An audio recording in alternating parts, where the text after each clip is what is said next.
Bestiari en un minut. Quantes vegades és necessari assistir a un correfoc per perdre la por al foc? No tots els nens s'ho passen bé en una sortida de diables o de bestiari. Això no significa que aquest tipus d'esdeveniments estiguin vetats a ells. Existeixen diferents estratègies per fer-ho més fàcil. La coach Gemma Pallàs presenta una sèrie de línies de treball. Hola, em dic Gemma Pallàs i em dedico a acompanyar altres persones perquè superin les seves pors i perquè entrin en contacte amb la seva valentia i la seva confiança personal. D'entre aquestes pors tenim la por al foc, la por a la imatge del foc i al soroll dels coets. També pot ser por a les bèsties. Per què tenim aquestes pors? Per què algun dels nostres fills pot tindre por? Doncs hi ha diferents opcions. Una és per imitació, hem vist algú patint o algun dels nostres pares en té i per tant nosaltres també.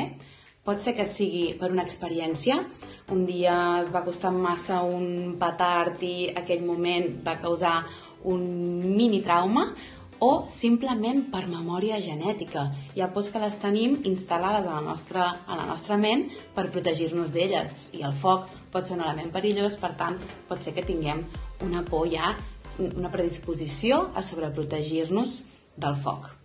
Com ho fem en el cas de que algun dels nostres fills tingui por al foc, per exemple?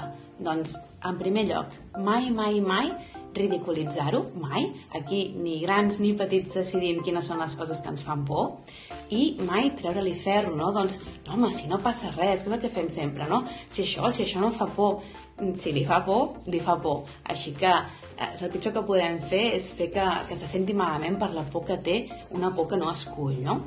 En segon lloc, no sobreprotegir.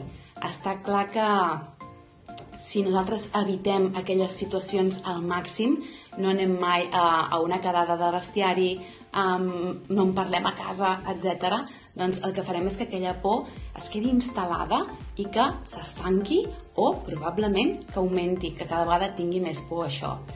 Així que, en tercer lloc, com ho podem fer? Busquem formes divertides, formes des de la calma, des de la tranquil·litat, d'apropar-nos a aquesta por.